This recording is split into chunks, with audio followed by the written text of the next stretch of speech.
Have you ever heard of Elf on the Shelf? It was a children's book released in 2005 that follows an elf who reports to Santa on who's been naughty or nice. Later, they made it into a TV movie, and now it's a really popular game with kids around Christmas time. I'll never forget that elf, the one that terrorized me only a few weeks ago. I consider it a miracle that I'm still here today to tell you about it. It all started the day after Thanksgiving, Black Friday. I just got home with my family, mom, dad, and my 5-year-old brother Carson. We had been shopping all morning, waiting in line, trying to get the good deals, that whole thing. When we arrived home, I was the first to open the door. That's when I saw it.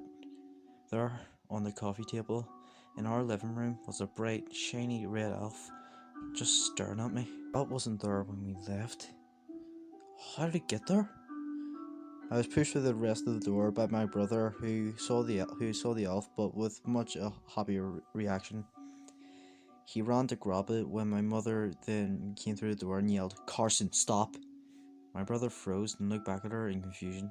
I did as well. My mother hurried over to the elf and then said, "Now both of you sit and listen very carefully." I was confused as hell. What was she up to? Still not knowing, I complied and sat next to my brother on the carpet, facing my mom. Now this is a very special elf, one who must not be disrespected. She then bent over and then picked up a book sitting right next to the elf, opened the front cover and then began to read. This is an elf on the shelf. He is a special scout elf who sits back and forth into the North Pole every night and reports to Santa whether or not children he is looking after have been naughty or nice. She went on, once a family has adopted an elf, they must give it a name for it to receive its Christmas magic. Christmas magic?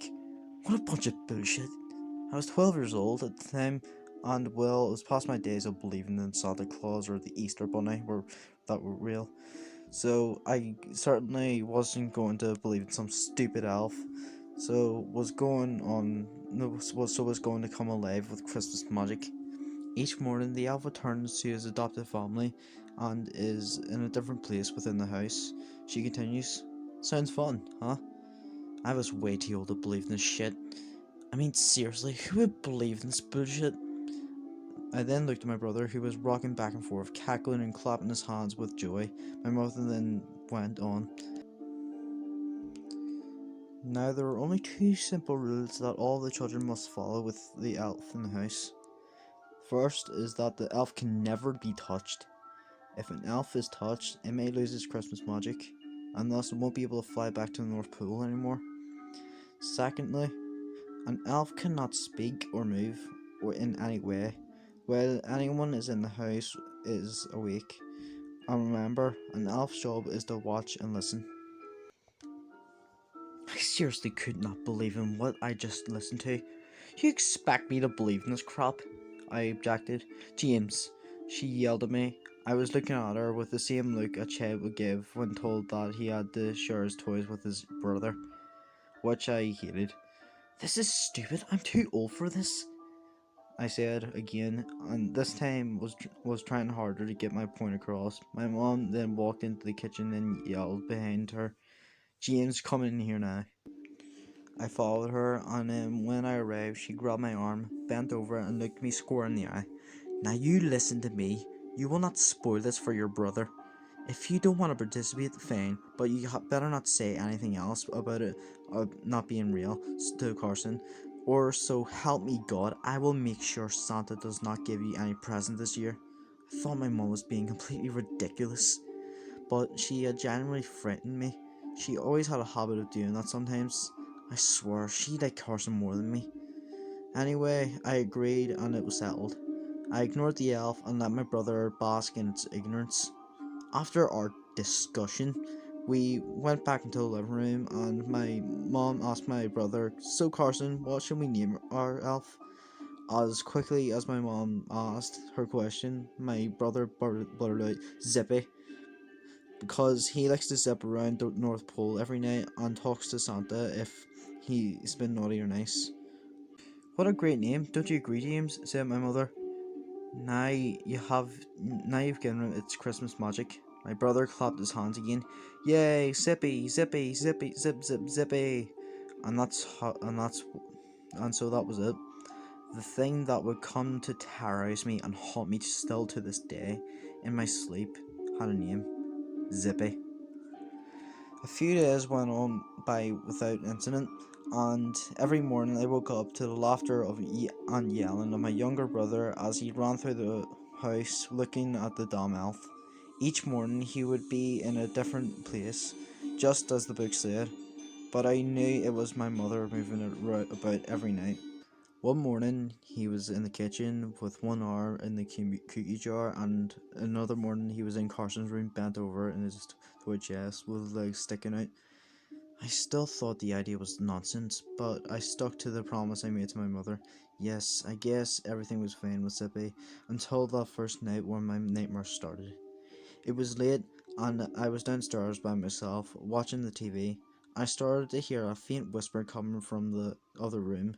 I brushed it off the first couple times, but then the third time I pressed mute on the remote and then listened intently.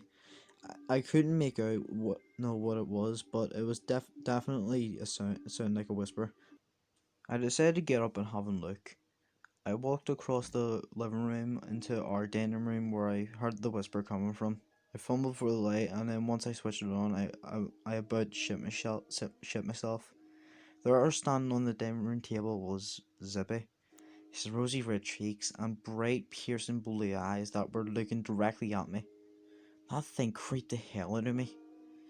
I figured my mother must have moved it there earlier that night. I shrugged it off and then turned around, and just before I killed the light, I heard a small thud. It hadn't startled me that much, but and then I turned around to see that Sippy had fallen off the table, and I was now face first on the floor. I thought to myself, how the hell did that happen? I hadn't touched him or the table. He was standing though, so maybe the feet gave out under him. I thought it, I thought, but I put it aside and then went over and then bent over and picked him up. Before I grabbed him, I remember what my mother had said about the first rule: Zippy can never be touched. I'm not sure how long I stood there. I bent over thinking about it. This is just stupid, I thought. I don't believe in this damn game anyway. I got my senses together and then grabbed the elf. As soon as I touched him, bang! The light bulb above my head blew out, and I almost dropped him, standing there in the darkness. I suddenly felt very cold, and the air around me had become freezing and unnatural. The TV in the other room was still on, and barely illuminated the dining room. With the faint light from the other room cascading on the elf, I flipped him over and looked at his face. I stood there a moment in shock. I swear to God that his face had changed. Everything looked the same except for his face and his mouth. Zippy now appeared to be wearing a smirk, but not just any smirk. I can't quite explain it, but it looked evil.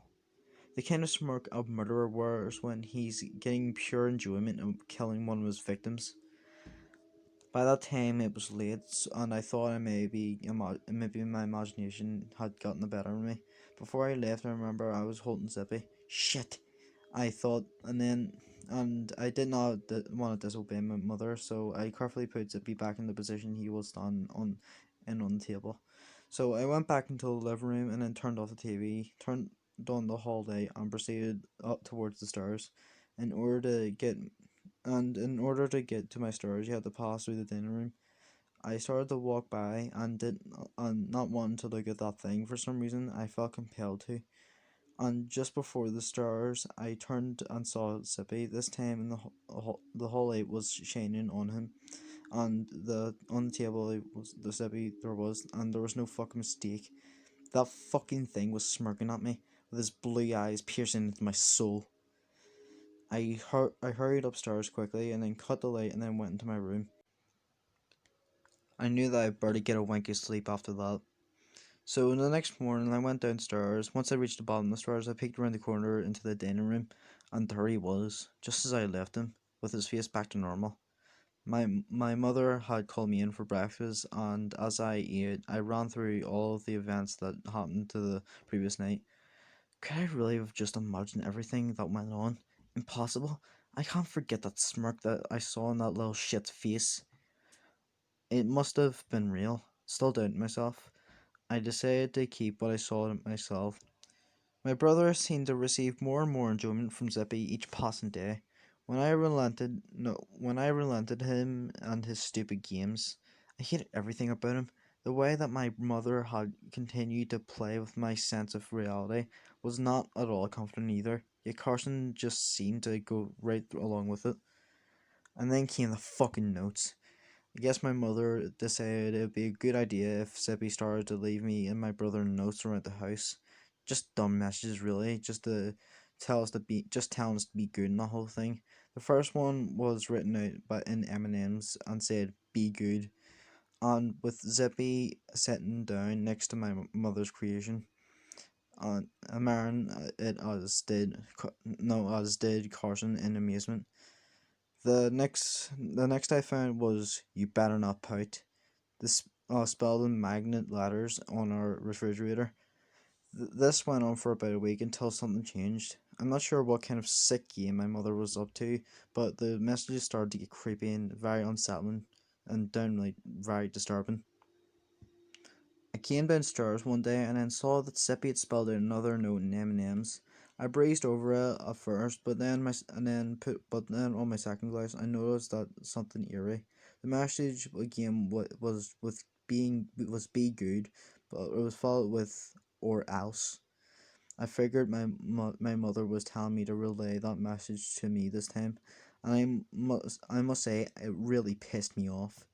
I didn't know. I mean, it's dumb enough that I have to go along with this, but now I have to make notes directly at me, saying stuff like "be good or else." Like, what the hell was her problem? You can imagine my frustration with this. Later on night, I called her out on it, and then her answer was simply puzzling. I asked her why she made that message for me, and then she gave me a funny look and then replied, "James, please, I don't know what you're talking about. I made a message like that a week ago, but I haven't used evidence since." I didn't believe her at first, but it was something the way she said it, that just seemed so convincing. Whatever, I just thought. The next morning, my parents brought Carson to the doctor's, and I was home. When I got up, I went downstairs into the kitchen and I went to get a glass of milk, ignoring the letters on the door. I got my milk, and then when I went to shut the door, I looked at the fridge and then dropped it. Milk splattered all over the kitchen, and then I was still staring at the fridge in sheer horror. The magnetized letters spelled out, "You better watch out." At that point, I wonder whether or not my mother was aware of the fear that she was causing me. I still thought she had made this along with the other disturbing message, but it was unlike her. Again, I thought to myself, there's no way that fucking elf could be doing this to me. I mean, that's just not possible. I couldn't sleep that night. I just lay in my bed staring at the ceiling. I was beginning to become very paranoid, not wanting to know what was coming next. What other warning might I receive? Was I going crazy? It was a question I pondered for a while, lying there, but then I knew. It was about 3 in the morning. I was just falling asleep when I heard a sound coming from the hallway. I ignored it at first, but then it came again, and again, and again, and then it was really starting to scare me. I got up and slowly went down to see what it was. I slowly creaked open my door, and then looked down the dark hallway, and not a sound could be heard. Then I noticed a thin sliver of light protruding beneath the bathroom door down the hall. I figured that it was nothing, but then I saw shadows moving from the other side. I took a deep breath and walked down the hallway on my tippy toes.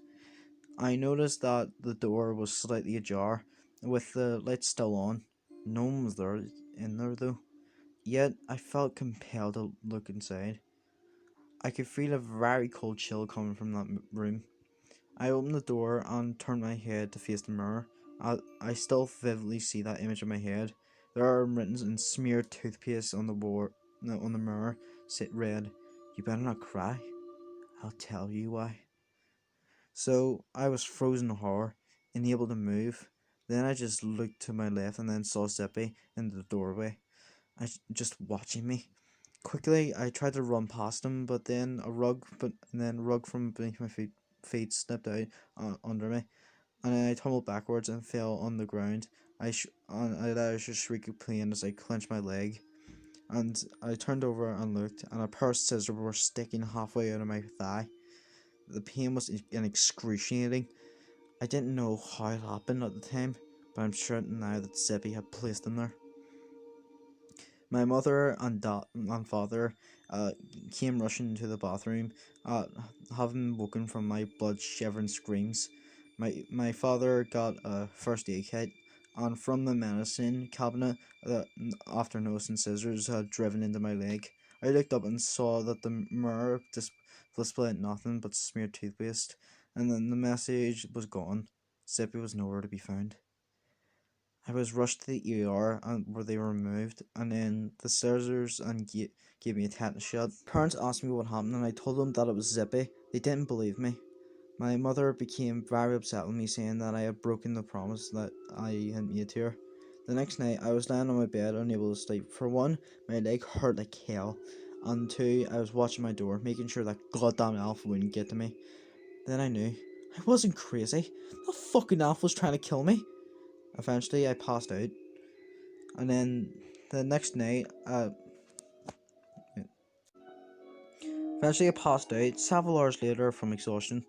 When I woke, it was still early in the morning. No one else was awake yet, and I didn't find a need to get out of bed. It was still pretty dark in my room. I shifted my gaze towards my desk, and that's when I saw him. Zippy was standing on my desk, looking at me with those hollow blue eyes, and wearing that undeniable smirk. I couldn't breathe when I saw him, and was about crap myself. And then he was holding a note. I was still paralyzed with fear, but somehow my body was able to crawl out of bed and then walk over to the desk. This time it was different. The note was handwritten, and I looked, and it was neither of my parents' handwriting. I held my breath and took out the note of his hands, and then began to read. "You've been very naughty. You cried when I said not to. Santa wouldn't like that." I couldn't take it anymore. I took the note with me. No, I ran down the hall and then kicked my parents' door open. My mother awoke suddenly, and then I showed her the note. She became very upset, with the colour drained from her face. After a minute, I said, "Mom, Zippy is not what you think he is. He's trying to kill me." I pleaded for her for a while, and yet she still wouldn't believe me. She did, however, become very concerned with my mental state. Later that day, she scheduled an appointment with me to talk to a psychiatrist, and it didn't go very well. She said that I was starved for attention, and that I was making up these stories about Zippy on a way of reaching out for a reaction. I argued with her, but to no use. After that, it was said and done. The psychiatrist suggested that my mother would had to get rid of Zippy just for the best. I don't know how she did it, but my mother agreed. Later that day, she disposed of Zippy and then had to tell a sob story to Carson. My mother said, "Carson, you have been such a good boy that Zippy doesn't need to watch you anymore. His job here is done, and he needs to go and watch other kids to make sure they will be good as well." My brother was really upset, but seemed to understand. But everything returned to normal the next week. Zippy was gone, and I was out of school for the holiday, and I finally started to get into the Christmas spirit. Though now I can really enjoy Christmas, and my life would be back to normal. That's what I thought until Christmas Eve. It was a night, and I was tired and anxious for morning to come. Carson and I had just put out the milk and cookies for Santa. Not that I believed in him, but it was fun to do nonetheless. And at bedtime, I fell asleep and was rather thinking about my guests, and wondering if I would get anything. I woke in the middle of the night to hear a noise. I lay there, silent, trying to listen. It sounded like a whisper coming from outside my door. I shivered. It was the same whisper I first heard from Zippy.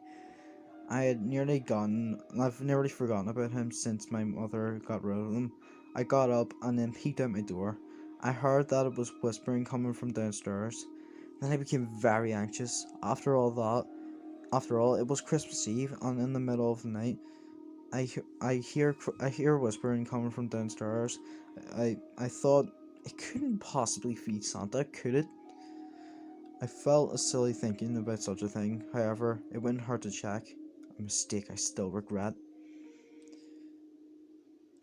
I slowly descended downstairs, anxious to see what I might find, and looked into the living room. I couldn't see anything. I walked around the table and looked at where we placed the milk and cookies. They were both partially gone. My mother must have done this after I went to bed. Everything seemed to be normal until I noticed a piece of paper under the plate which held the cookies. That's funny. I thought, I thought I hadn't noticed that there before. I went over to the table and then picked it up and then turned it over to read. Dear James, who didn't think I'd forgotten about you? How could I possibly forget about my favourite child? You see, James, you thought you had gotten rid of me. Your mother simply just threw me into the trash. I can't go out that easily. You see, I've been watching you ever since you first saw me on the coffee table. Since you saw me crack the first smirk at you. All those messages that no one claims to have ever seen. They were all made by me. And it was me, James. The one who watches your every move. I know what you're thinking, but your parents won't help you now. They won't be able to reach for you in time. For you see, I'm in your house now, watching you panic while sweat runs down your neck. There's no escape from me. How does the old tune go? You better watch out. You better not cry. You better not pout.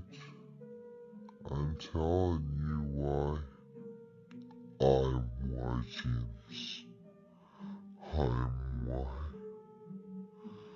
See you soon. Sincerely your Paul. I couldn't breathe.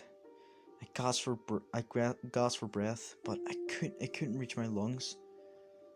My legs felt like it was jelly. I was shaking uncontrollably. I dropped the note and then darted out of the living room.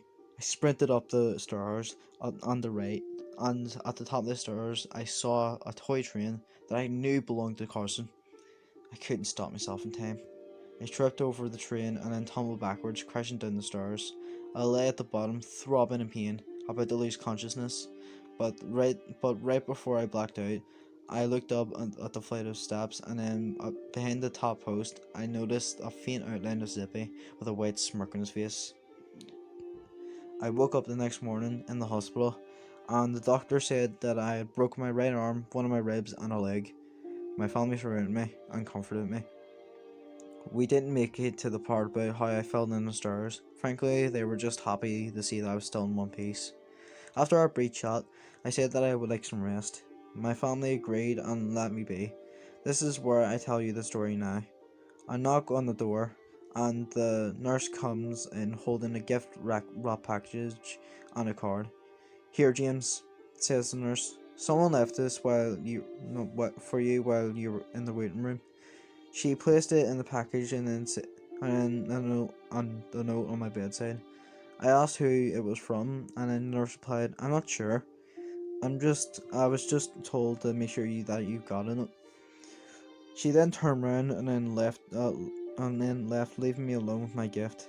A present, maybe? I said out loud. I looked at the card, and it was bare, and it was pretty bare, and it just said the words "Merry Christmas."